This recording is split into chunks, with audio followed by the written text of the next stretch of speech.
Hello friends, welcome back to my channel passion for literature. और आज इस video में हम बात करेंगे बहुत ही फेमस वर्क की, जो फेमिनिस्ट वर्क है, सेकंड सेक्स के बारे में बात करेंगे। और सबसे पहले इसके ऑथर की बात की जाए तो ये राइट किया है सिमोन दी बुआर, फ्रेंच एग्जिस्टेंशियलिस्ट फिलोसफर ने, और ये पब्लिश हुआ था 1949 के अंदर।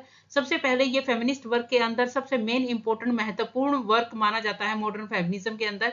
और इसके अंदर दिखाया गया है कि कैसे थ्रू आउट पूरी हिस्ट्री जो है वीमेन का को दबाया गया है, उसका दमन किया गया है। फेमस कोट्स जो है सिमोन दी का, फेमस कोट की एक औरत पैदा नहीं होती, उसको बनाया जाता है। ये फेमस कोट इसी वर्क के अंदर आया है, one is not born but rather becomes a women. ये इसके दिखाया जाता है कि जो जेंडर है वो सोसाइटी कंस्ट्रक्ट करती है, बायोलॉजिकल ये नहीं होता है।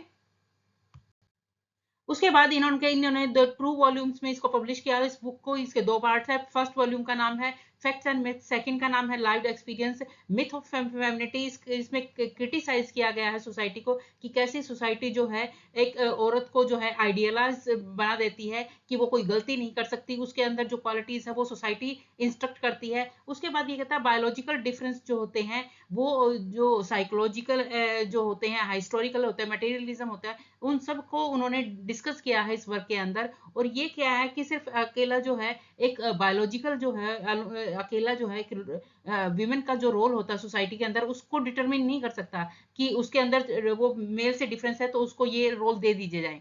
उसके बाद ये कहता है हिस्टोरिकली जो है उसका आज तक ऑपरेशन किया गया है, उसको मार्जिनलाइज दिखाया गया है पूरी हिस्ट्री में आज तक, पॉलिटिकली हो चाहे इकोनॉमिकली हो चाहे सोशली हो।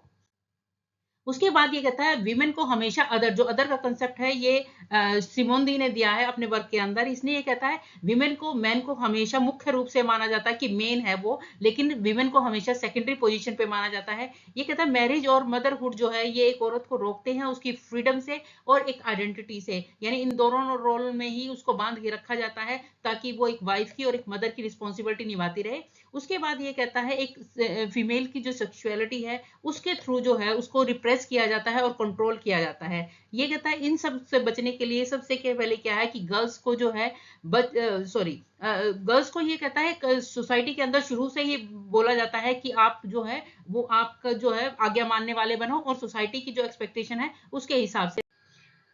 सिमोन दी ने अस्तित्ववाद का अप्रोच लेके ये कहा है कि फीमेल को हमेशा से ही अदर माना जाता है, और वो फेवर करते हैं कि फीमेल की इकोनॉमिक इंडिपेंडेंस होनी चाहिए ताकि वो अपनी लाइफ को कंट्रोल कर सके और अपने हिसाब से जीवन जी सके। उसके साथ उन्होंने ये कहा है कि फीमेल को जो सोसाइटी के नॉर्म्स है उनको चैलेंज करना चाहिए, और इस वर्क का बहुत बड़ा असर पड़ा था सेकंड वेव फेमिनिज्म के अंदर।